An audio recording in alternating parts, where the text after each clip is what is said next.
Thank you so much for being with us this afternoon. We really appreciate it. This is amazing. There's 43 of us signed on together. So thank you, thank you.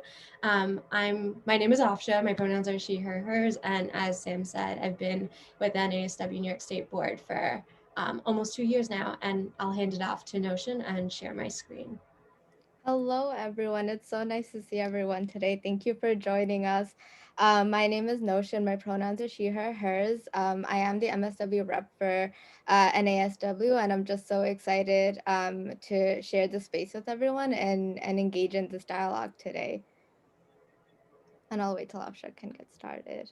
Yes, great. Thank you. For a second, I forgot to use how to use Google Slides. But um, so basically, the purpose of our chapters chat is, we really talk about within the state, and then also, as social work practitioners, we really want to be inclusive and create space. And how does inclusivity and diversity and equity look like? And so that was a lot of, mine and Notion's reasoning to, have this chapter chat because we want to make space for Muslim social workers during this month of Ramadan that's coming up next week, and for also fellow social workers to really learn and understand about the month, and then how also you can help your fellow students and colleagues.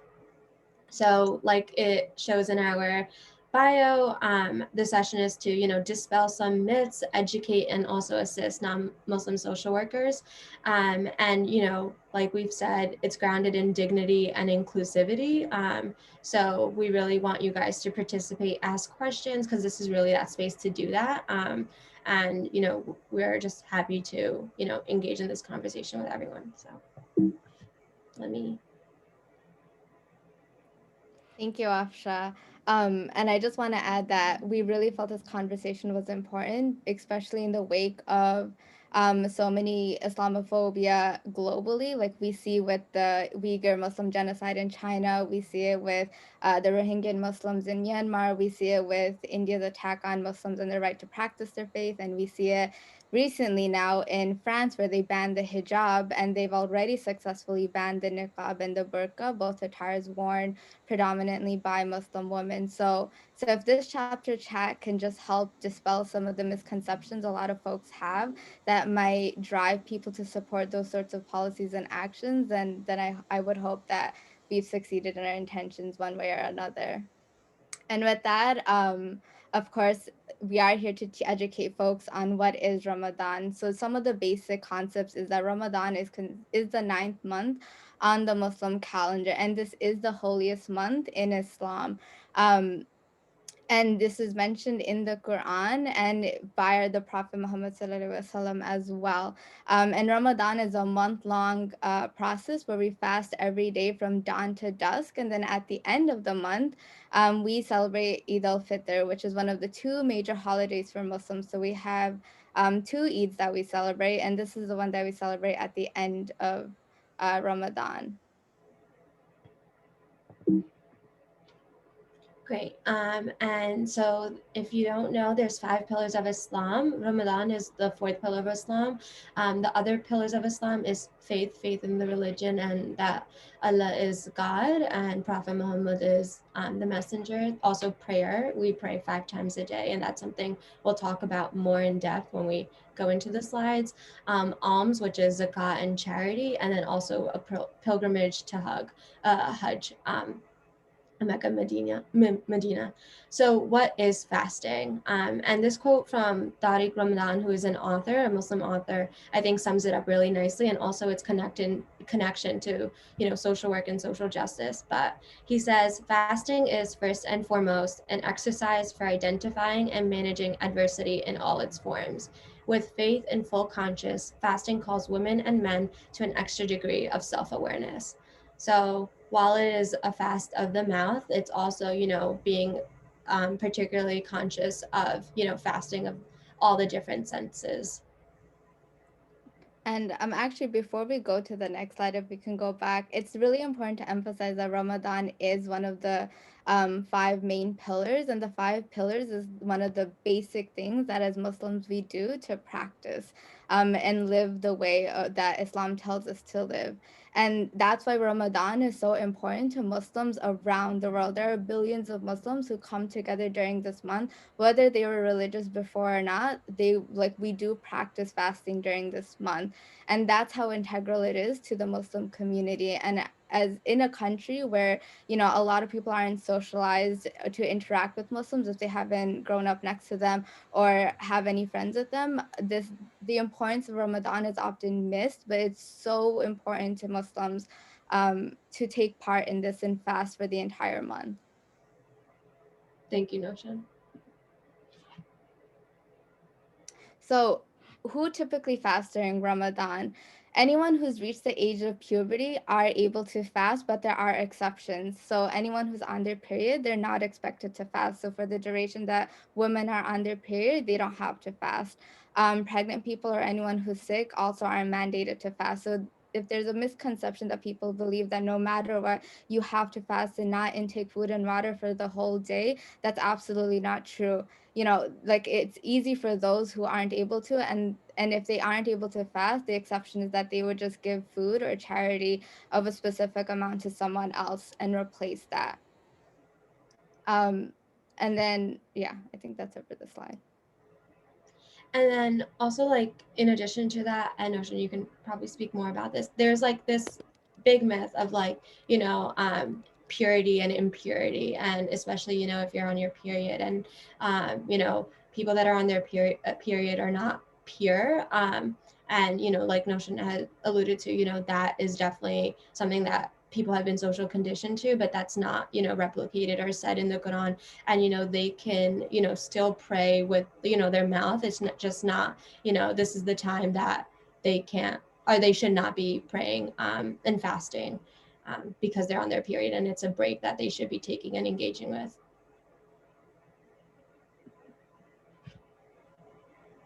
Okay.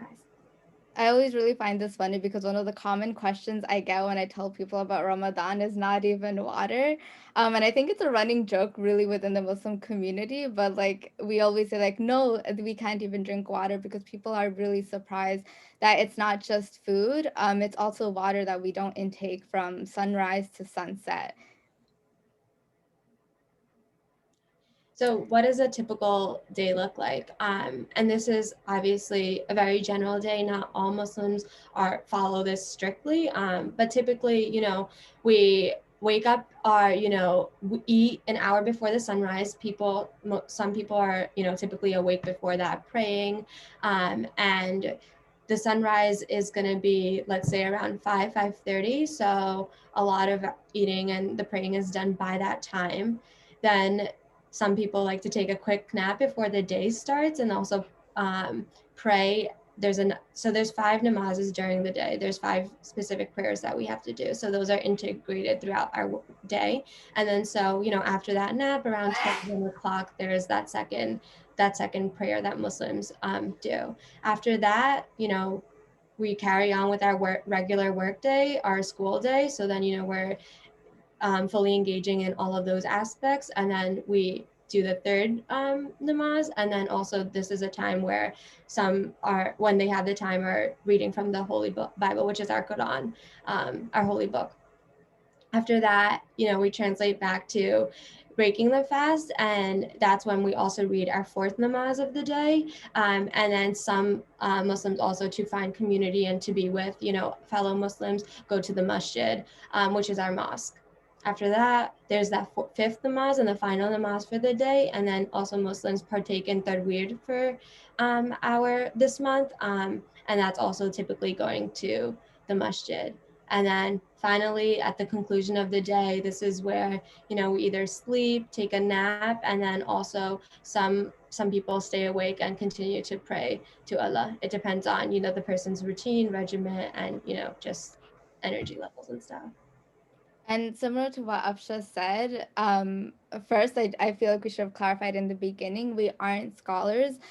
We are practicing Muslims, but that doesn't mean we're the expert. And we are really doing this presentation from our experience and from who we've talked to. And that's important to keep in mind because it could be different for someone else. And this is a very generalization of what a typical day does look like for a Muslim. And from Upsha's description, you can tell it's not that different, really, besides the fact that we do have those prayers. And technically, Muslims do pray 5 times a day, even outside of Ramadan. The only additional prayer that we have at night is at step 5, you'll see Taraweeh, which is usually 1 to 2 hours extra. But other than that, it really is just a simple, normal day. And that's what we're expected to do. We're expected to fast, but also recognize that we should be able to function even if we weren't, like, as if we weren't fasting before. Um, and Tiffany had asked, how long does each prayer last? It actually depends. So Fajr, which is the one that's done during sunrise at step 1, lasts usually from 5 to 7 minutes. It's one of the shortest prayers we do have. And I think it's a great way for me, at least for me, to start off my day. So right now, sunrise is at 5:30 a.m. So I usually wake up at 5:30 to 5:45, and then I pray. Either I'll do work, homework, or if I'm not feeling well today, I'll just go back to sleep. But that's usually when Fajr is. Zuhr, which is the afternoon nap, does actually take longer, and for a lot of us working Muslims who are working, it's kind of difficult to squeeze that into a workday because it can take from 10 to 15 minutes, depending on how quick you can recite Arabic. I take forever. Some of my friends do it really quickly, so it just depends on how capable you are. And then in general, the other ones do last from 10 to 15 minutes. Basically, the time it would take to just take like a quick bathroom break or a quick lunch. Great question, Tiffany. Thank you for that.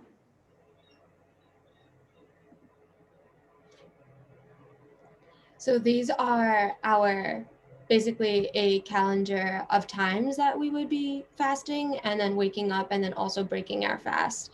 And this just touches the first 10 days.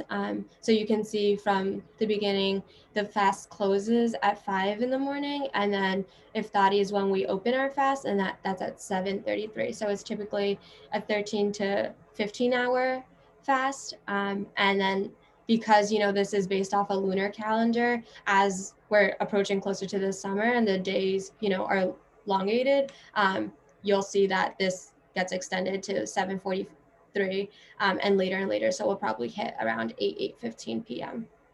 I will say personally, for me, I get more used to fasting even after like the first 2 days. So the first day is definitely the hardest for me, where I'm like, okay, I can't intake this, I can't take my coffee. But after that, personally, for me, it does get better, but Yeah, it gets longer. agreed. Yeah. And I do see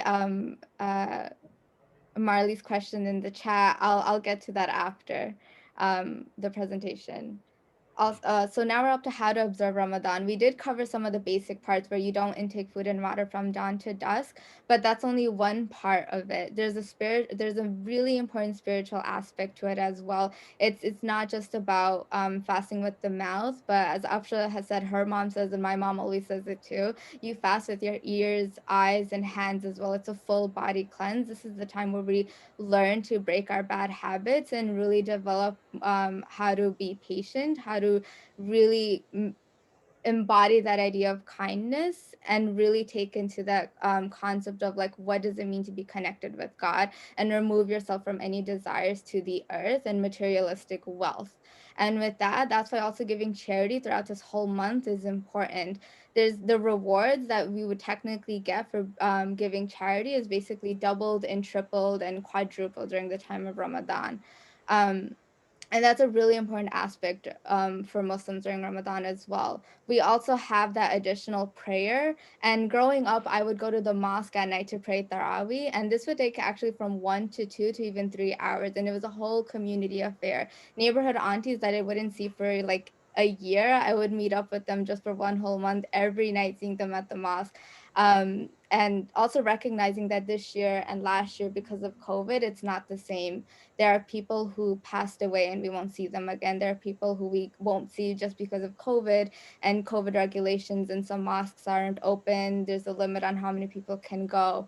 Recognizing that the community part of Ramadan that is so important and beautiful is probably going to be missed out the most because of COVID. And that's okay, but it's a really big part for us. And then also just reading the Quran and engaging in spiritual discipline and meditation is really important. And like the only thing I would add to that is in terms of what you speak about, like the spiritual aspect, ego is something that's very, very important. And one of the sins is like, greed, and, just having like a very high ego. So this is really the time to, kind of be conscientious and, kind of like humble, and to not like play into those sins. So this is how a typical fast would look like. Dates are something that we really open our fast with, and a lot of there's like this kind of misconception of like the second you open the fast or the time clicks, like people just start like eating as much as they can and filling their faces. It's really not like that. It's something that's eat a little bit. You pray. You can come back to eat dinner, but prayer is really important. And kind of what Noshin was really speaking about, really coming together as a family, as a community, and opening your fast together. I also want to emphasize that there is a misconception within and outside of the Muslim community that fasting is to understand what it's like to not have food, and that is absolutely not true. We fast because we believe that Allah had told us to, and then we fast to strengthen our spiritual connection to God and really break the bad habits of like addiction and smoking and drinking, things like that, and really ground ourselves into our faith. A byproduct can be that we develop empathy about food insecurity and what it is to be like that, but that's definitely not the intention at all. And I feel like that's a misconception that people have. Yes, Tiffany, you bring up a really good point. It's not just fasting from food or water, it's also music, and bad scenes on TV shows, whether it's like really sexual scenes or things with a lot of violence. It's also not arguing with anyone. So there is this thing, if you're fasting and you argue with someone, any reward that you would supposedly have from fasting is gone, because the whole point is to practice patience, and practice that idea of like coming from a place of kindness and coming from a source of peace instead of anger. So it's a inner cleanse and like an outer cleanse too. And thank you, Tiffany, for bringing up such great points throughout this. So now we're going to talk about how we can be an ally. And the anecdotal for no, we don't fast for 30 days is like I once had a teacher that was just like, so you fast 30 days straight, like with no breaks. And a lot of people I realized have that misunderstanding, but obviously, as we mentioned before, that's not true. It's just from dawn to dusk, and then in between we do eat in between there. Great. So I can talk about like, what are things that you can say as a fellow ally to Muslims during Ramadan? So, one of the things that you can be saying in the next coming weeks is, Ramadan Mubarak, like, Ramadan's beginning, like, happy Ramadan. Salam is a way to, welcome and say hello and peace be upon you. Another thing is, to really validate and to empathize and, understand, they are fasting. You can say, do you want to take a break now? I know you have to read namaz, or I know that's something that could be important to you. I think that's something really affirming, and people would really love to hear that. Also, just like an basic understanding of, our culture. And then other things are, in terms of, workplaces, and if you're in leadership roles and you're scheduling meetings and stuff like that, just being really kind of, understanding and practicing that understanding in saying, I know you're fasting for this month, so let's not schedule anything past 6 p.m. because from 6 to 8, this is where people are either resting before they're going to open their fast, they're praying, they're continuing to read the Quran, or they're helping to cook and stuff like that. So that understanding is really helpful. And then the last thing is also, just kind of like what we've been saying already, like really affirming empathetic understanding and really using that in practice, both, with friends, with, your colleagues, with, students, if you're teachers, practitioners, and also we didn't talk about it, but also with clients. That's an important group as well. For sure. And to Ethelyn's point, how do we navigate our desire to pray in workspaces? It's so difficult. I remember in undergrad, it's been a struggle for me to find prayer spaces. I would pray in like stairwells if I could find a corner there, or like in the back of a hallway where I would hope no one is walking by. Also worrying if someone's gonna come in and judge me and be like, "What is this girl doing in a corner?" And to a broader point, this is an issue for a lot of Muslims. It's not just my issue. A lot of us struggle with it. And I remember bonding with others. It was like, oh, you prayed in this corner, I prayed in that corner. Um, and I would ask for everyone here that if you see anyone praying, you can just walk by, ignore them. Just don't make it awkward for them. And I would hope that it would be even normalized, even that like we pray 5 times a day and you just need 5 minutes of a corner somewhere to pray. It'd be great if it wasn't a stairwell. And I know there are a lot of other schools now, like Stony Brook, that actually created prayer spaces for students to pray in safely and in a clean place as well. So which is really great. But it is difficult, and I can only speak from my experience, but finding places to pray is always hard. Now that it's COVID, it is a lot easier because I'm just praying from home and I'll just turn my camera off and just pop out for like 10 minutes, do my prayer, and come back in. But if we're moving back into physical spaces in the next couple of months or in the next year, it's gonna be that struggle again. And for anyone who is on this call, I would just encourage you that if you have like a Muslim colleague or peer who does do their prayers and is struggling, maybe like help them, advocate and support them, and maybe asking their employer to find a place to pray. It's just 5 minutes. It's as if you're going for a bathroom break. And this ties into what not to say. Also, well, actually, before I get into that, I do want to say it's always okay to eat and drink in front of us. The point of us fasting isn't that everyone has to suddenly accommodate to all of our needs. You are totally open to eating and drinking. That's completely fine. I have never minded when someone has eat or drank in front of me. That's totally to be expected. I would say don't be weird about it, because then I get weird about it and I feel really bad that I'm fasting and that I'm making you feel uncomfortable. And I know for a fact that me and my sisters share the same sentiment, and I'm sure others do as well. So just really be affirming and empathetic, and be as not weird about it as you can. Takima said, I knew someone who was asked to pray in the bathroom. Yeah, that's a big no.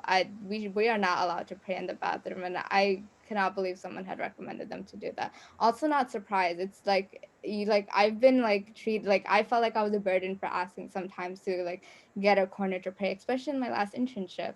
But that's And okay.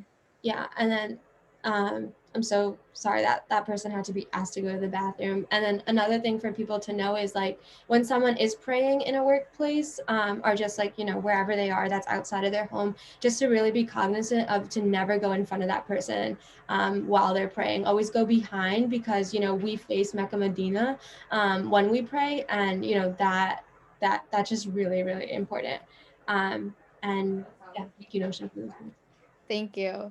Also, right before we pray, we do have this ritual where we believe that we have to be clean before we pray, right? So we wash our hands, we wash our hair, and we wash our ears, and we wash our feet. Now, I don't know if anyone here has had any of this instance, but I know so many stories that I would do this ritual, which is called wudu. And different countries have like a different form to say it, but I'll just say wudu because I think that's the most common term in English language. Or English is called ablution. Thank you, Shafkat, for that. Ablution is the process of where we'd also wash our hands and our feet, and we have to do this before we pray. So you might find some Muslims just washing their feet in the sink.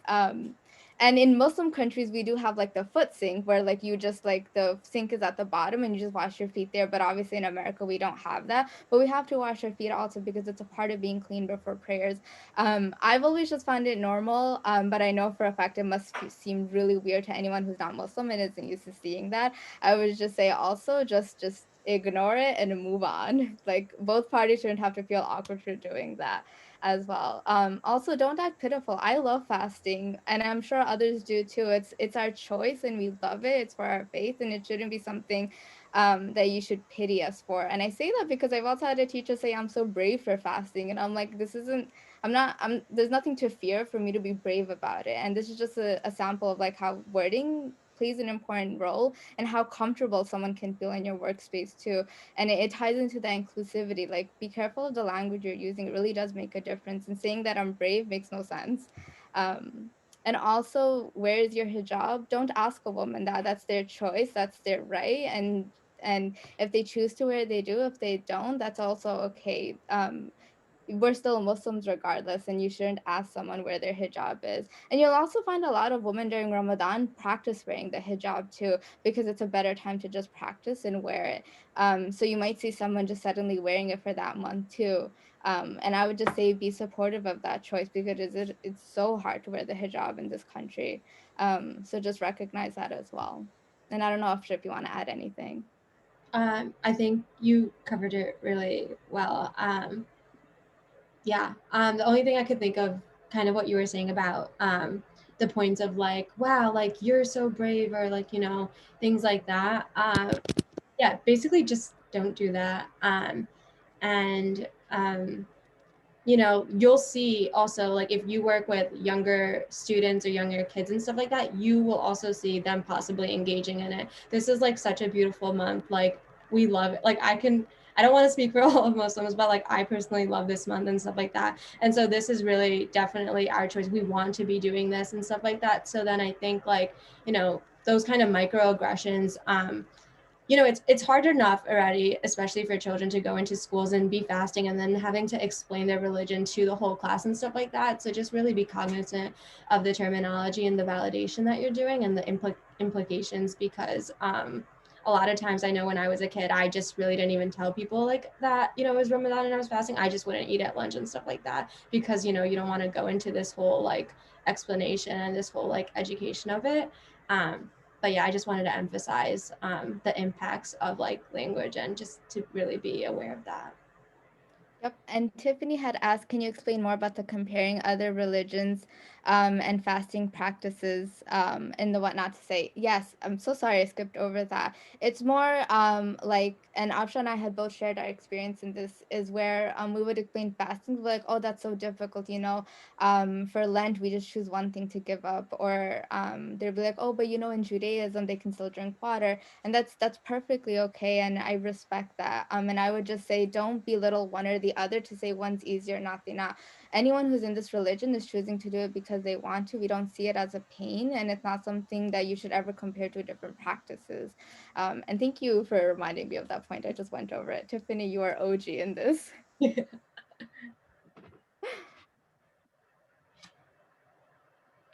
Okay, so now we have some workplace and school place tips that we can share with you guys. One of the, like, this is kind of a summary of what we've been talking about, but one of the things is, allocating a small place for Muslims to pray for 5 to 15 minutes. If you know of a Muslim social worker, or a person that you're working with that is Muslim, that is going to be practicing, maybe even having a conversation and seeing if they want that kind of place, if they're comfortable with that. And then, kind of figuring out together, like, let's make this happen. Like, how can I support you in being able for you to have that place to work with? Also being mindful when you're scheduling meetings, company lunches or dinners. Like Noshin said, please don't be weird about company lunches, brown bag lunches, like, it's fine for us, but then, like, the more you talk about food and stuff like that, it's just gonna get like, frustrating. And it's not necessary. Like, we know people are going to be fasting. People are not going to be fasting around with us. We know that, there's non-Muslims that we're going to be interacting with during Ramadan. So, we already have that understanding. And then also, like we've said before, be mindful of also like after school work programs in the evenings, specifically in the evenings, because that's when we're going to start to get ready to open the fast. And then also, just in general, take into consideration work-life balance, and make sure like you're not asking your fellow peers to do work, or they have expectations outside of like those 10 to 6, 9 to 5 hours. And just because like this is really the time that we are away from like technology, TVs, like work stuff, and we do our part, but like really after those hours, we might be more disengaged than we really are when it's not Ramadan. And then also just be cognizant of like strange working hours, like, so at the same time be cognizant of strange working hours that we might have. So if we're already up at 5:30 in the morning opening our fast and reading namaz, that might be a time where we don't want to go back to bed, or we're already wide awake, that we will be answering emails and stuff like that, and then having a nap time after that. So just kind of be aware, oh, like I'm getting this response probably because they're during sargi, and that's the Punjabi way to say it, but they're closing their fast and praying. Yeah, and just to put in, like, I stay up during Ramadan, I stay up the entire night just because it's easier for me. So I will be replying to emails, texts, and sending emails at like 2 a.m. and 3 a.m. Also recognizing it's not professional. Some of them I'll remember to schedule, some of them I won't, and other people might just do the same. And I would just give like a nod to the fact that some people might be emailing me at weird hours.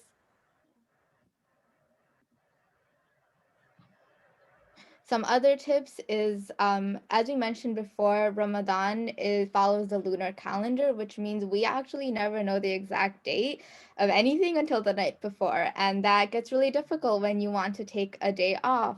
Or, like tell your boss or your supervisor or your professor, like, I won't be in school today, I won't be at work today. And so for any employers or teachers or managers in the group today, I would just ask you, give them the leeway of like maybe not knowing until the day before, because we actually wait till night to see the moon to get confirmation the next day is Eid. So we really don't know until like maybe 10, 12 hours before. And I know that a lot of workplaces have the system where you have to ask for a day off like a week in advance or 2 weeks in advance, but it doesn't really work that way for us. And so recognizing that that procedure doesn't really match how we figure out our Eid day and making that accommodation, and advocating for that too if you have Muslim colleagues in your place as well. Also, I understand that there's a lot of fear around the term Allahu Akbar, which really just means God is great, but media and everything else kind of gave it a really negative connotation. But as we have the 5 prayers, we also have 5 times a day the call to prayer, which is the azan. And I don't know if there's an English term for it, but the Arabic term is azan. It's the term we all use, and it starts with Allahu Akbar. And my phone will ring with saying Allahu Akbar and then the whole azan to remind me that it's time to pray. And I would just say that if you feel like Allahu Akbar is a really negative term, I'm here to tell you it's not. It just means God is great, and it's just a way to remind Muslims that it's time to pray. And really, that's it. And then also, as I said before, language is so important, and some things just don't translate well into English. So we use the natural Arabic word because the meaning behind it carries out instead of translating it into English. So we'll say dua, which means supplication. And in movies and stuff, you'll see like a Muslim person going like this, like cupping their hands. That's our way of starting to pray, or actually making supplications. Namaz, which we've been using the word without throughout this presentation, means prayer. Allah means God. It's just the Arabic way to say it. Christian Arabs use the word Allah as well. I use Allah. I don't use God, just to normalize the word. And not make it like a weird thing. Salam means peace, but the actual way to say it is assalamu alaikum, which is peace be upon you. And that's how Muslims greet each other. But for non-Muslims, it's always easier to just say salam, which just means peace. And it's very common. So if you hear anyone saying it, that's just what it means. And I just think it's really important to clarify some of the basic words that we use in our everyday, so that it's more familiar to it. And masjid means mosque. Oh, yes, yes. So we just pulled together some based on what me and Noshin think. ways to support Muslim communities.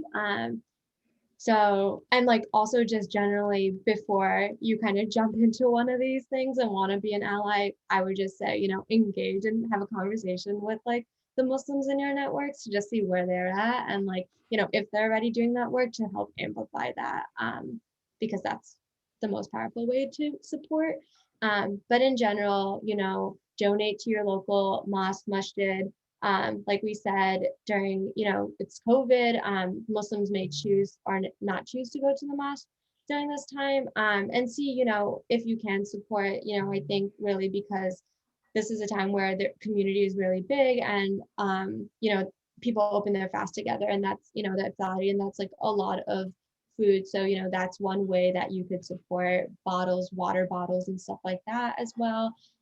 You could also try fasting with them. We're not the whole month, but like even just a day is, I think, a really great way for you to really understand, kind of like the spirit, not only just like the physical aspect of it, but really most importantly, the spiritual aspect of it and why it is so important. It means so much.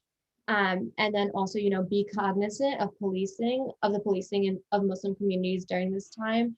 And, what that might look like if you're going around a community and you see, there's a masjid and, there's police really around that area heavily, be aware of that and, kind of maybe, question that. Because, that is something with the Islamophobia that, is prevalent. Yeah.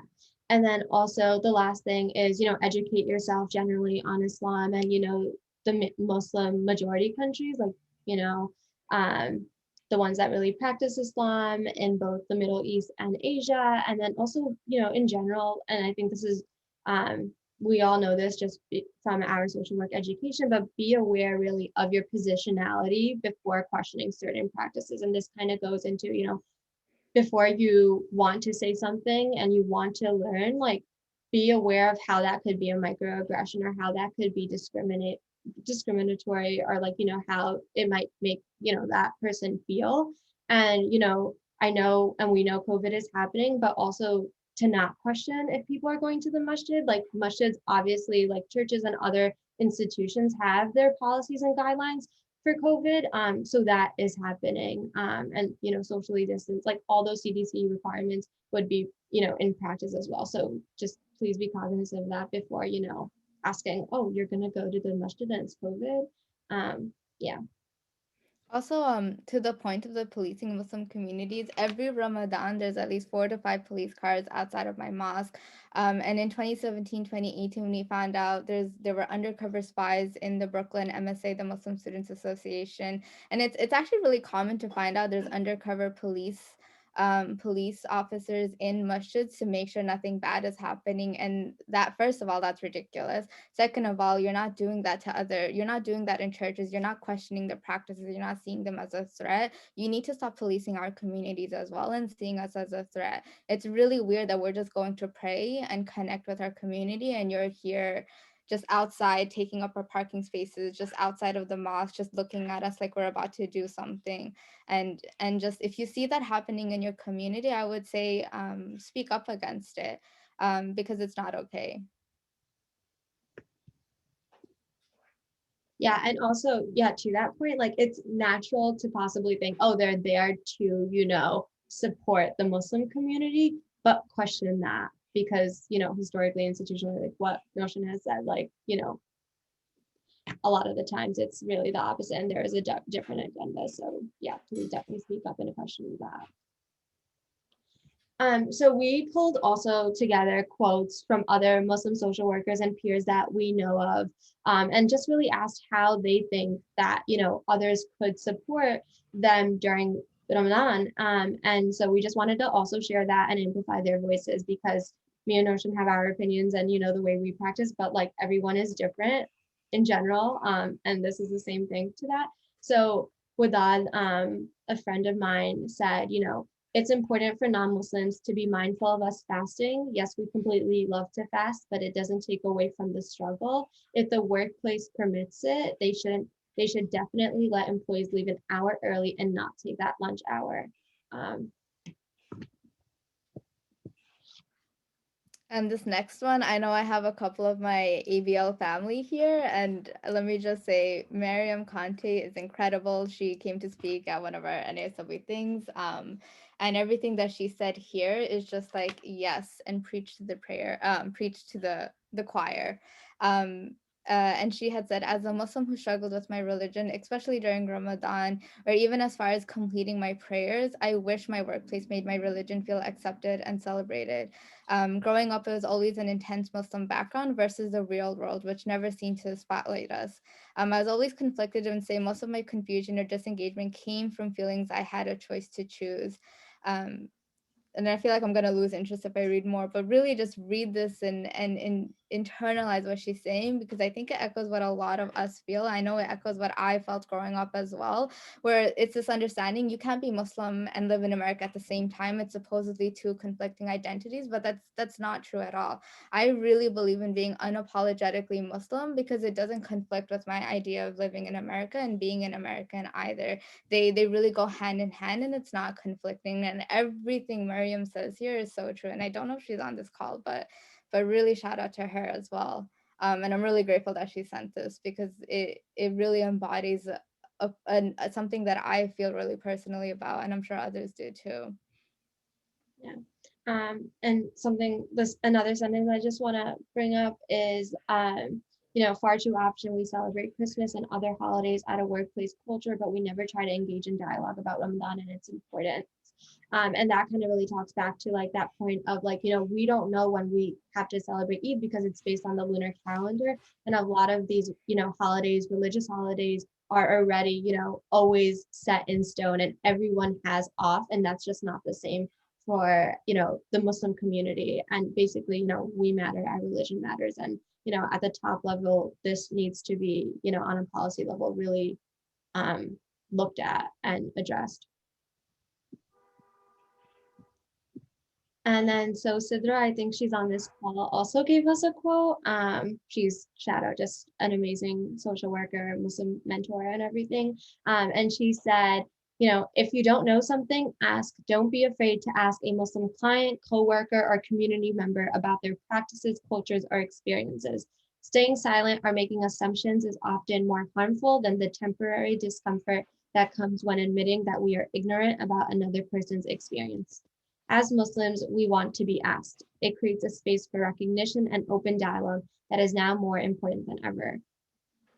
And I know from my experience, when people and friends like actually, took the time to ask me about my religion, like I love that because, people don't generally know it.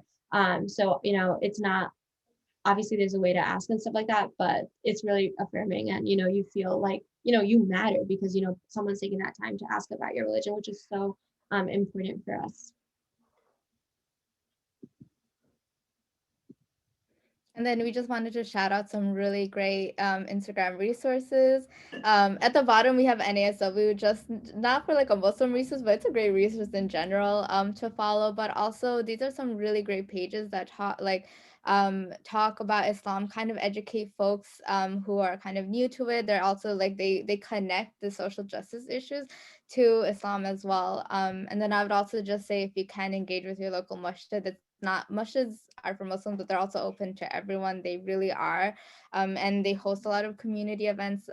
So just engage with that as well. And before I forget, I do want to touch to Marley's point. You had asked, are there any specific things you can pray for or cannot pray for? The basic foundations for our prayers is to praise God and ask for His mercy and forgiveness, and then we add on anything we want. So right now, like in every prayer I do, I'm like, please give me a really good job because I'm on the job market right now. And like, for your health and your family and things like that. And prayers are recited in Arabic. So like you might hear someone praying, you'll be like, I don't understand a word thing she's saying. It's because it's said in Arabic. And that's across all Muslim countries and stuff like that. Everyone prays in Arabic.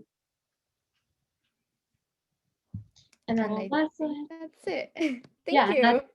we just have some contact information. We added Sidra too because she's open to that as well. Yeah, so if anyone has questions, I know there's been a lot of dialogue that's been happening in the chat already, but feel free to unmute and questions, comments, or anything like that, we'll be happy to take the next 15 minutes on that.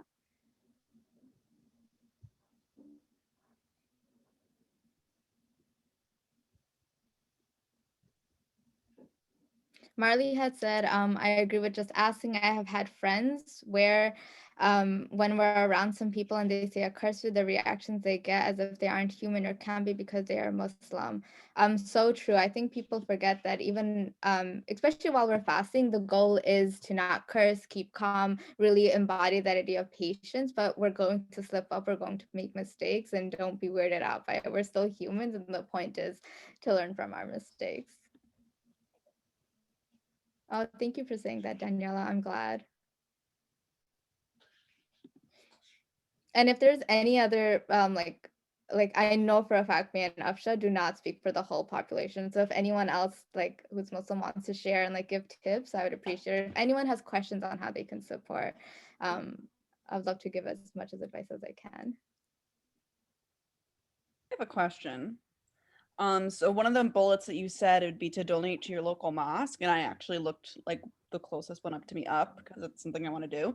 But I was also thinking, is it like for me, like my active service that I like to do for people is I like to cook, but is that appropriate? Would it be appropriate for me to bring something that I've cooked, or would there be restrictions around what I could cook, or is it just more appropriate to make like a monetary donation?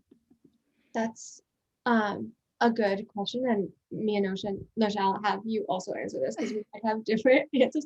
I think in terms of cooking, I think it would be welcome. I think I've just become really cautious in general, because there are a lot of dietary restrictions. We don't eat, or like alcohol in our food is not okay.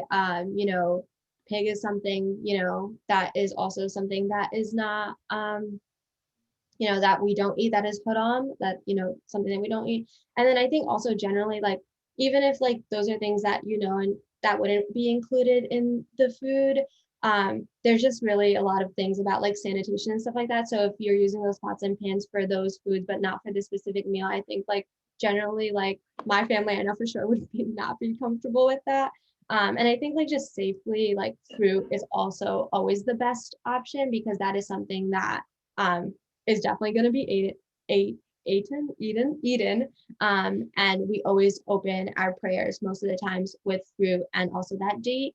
But thank you even for that question, Amelia.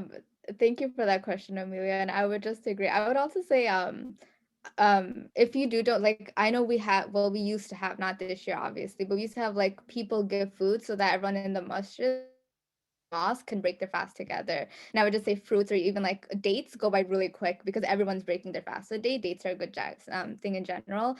So if you just want to even donate dates, that would be more than like beneficial to the mosque for sure. That makes a lot of sense. Okay, I have two things. So, first of all, this was amazing. Thank you. And as I know you two know, I worked in a Muslim school for years. And two of the things that I learned that I thought was really cool, that I thought other people might think are cool, is I would do the prayers with the students. And they explained to me, the adults explained to me that the movements in the prayer, that the prayers were created that way to keep you healthy and like to keep you like fit and everything. That's one. So maybe talking about that. And then the second thing is I just remember one of the sisters talking to me about like how at the end of the night, like her last prayer or thought that she'd have before bed was she would ask Allah who she had offended that day and like how she had offended them so that she could like fix it like the next day, which I just always thought that was really cool. So can you talk about those two things? I mean, I can talk a little bit about the latter point, about like asking for forgiveness and stuff. That is something that is really crucial every time. And whenever I pray, always the first thing I do, sometimes the only thing I do, is just ask for forgiveness. And I think like that is really smart. That she also is asking, who is that person that she is specifically or might have offended. to really then seek out and ask for forgiveness from that person. So it's not just forgiveness from Allah, but also forgiveness from that person to make amends and stuff like that, because this is also a time of peace and love. So if you are, if something has happened or had happened, you really want to make sure like all your amends are, being shown.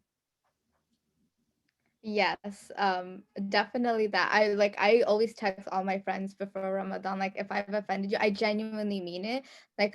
Please forgive me, because you can't enter like a state of like spiritual connection if you aren't first gonna get forgiven by those who might have offended. And then to the point about the movements, first, I'm not a scholar. I do research on my own, but I'm not an Islamic scholar, so I will just speak to what I know and what I've been told. But yes, the prayers are engaging physically, but it's because like when we're praying in Islam in general, it's an all-exclusive religion. You're engaging physically and mentally and spiritually all the time. We really care about spiritual and physical health. And so one of the meanings is that when we go down to bow down, when we're connecting our forehead to the earth, it's like we're connecting to the heavens. And that's like one of the meanings behind it. And it's just in general, like our physical bodies are connecting spiritually with the heavens in our movements. But there's so much more depth and like context behind it that I will not do justification to, because I'm not a scholar and I don't know it specifically. But that's like the basic understanding I can give, and I hope it gave some clarification. Tahmina said it's one of her most favorite times of the year, or their favorite time of the year, and also allows them to really disconnect from the world, a true spiritual retreat. And I just wanted, that is also another way to frame Ramadan, and I completely agree, and feel the same way. And I know Daniela also had a comment here, and I can state, or an observation. But last Eid was one of the first big events during the pandemic, and the Muslim community, from the perspective of non-Muslim, rapidly adjusted to celebrate while following measures, especially when there was still much unknown about COVID.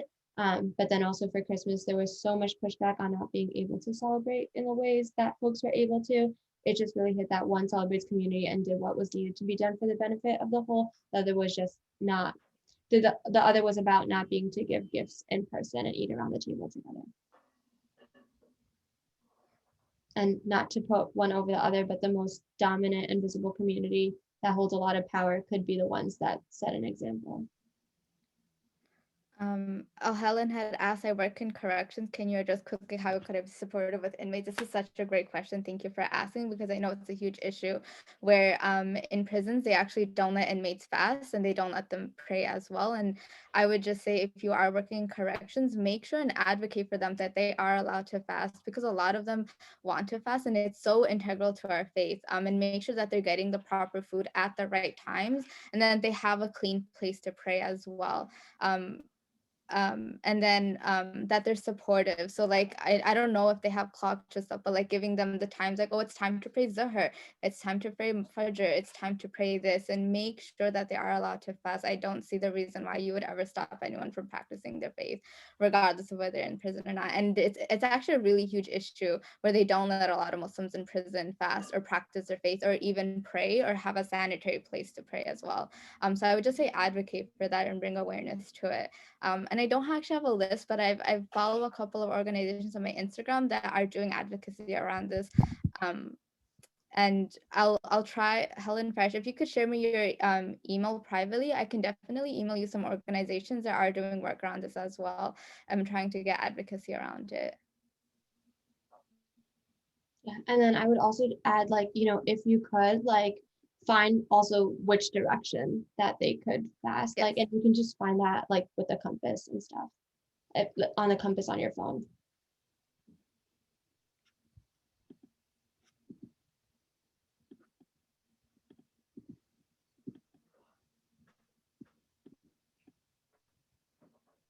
Also, I'm aware that we might have just thrown a lot of information out to someone who's just learning about this. And then we are also using words that might like is obviously foreign to a lot of you. So really, if you have any questions, and I'm gonna ask Sam, could we send out the PowerPoint to everyone who attended, just so it's there for reference as well? Absolutely. What we'll do is just like all of our other chapter chats, this is going to be put on our website. Actually, we're going to start working on taking all of our information and putting it on YouTube as well. So this chapter chat will be available on YouTube. And the PowerPoint will be sent out to everyone. I just want to thank Afsha and Noshin for this presentation today. I think it's really important. And is there anything that you guys would like to say in closing? Just thank you everyone for joining us. This was really great. Like the turnout and everything. And I, really appreciate just the wanting to understand and learn and like the amount of engagement we've also had in this presentation. So really thank you, and hope you can take some really strong takeaways from from this presentation, and then apply it within your own networks and your own community to help Muslims during this month. I would just echo everything Afsha said and just say thank you. Just engaging in this dialogue is really helpful and amazing. And if everyone could just take away one thing, I feel like we did our purpose. So thank you. Thank you both. And everyone, we hope you have a great rest of your day. Thank you for joining us.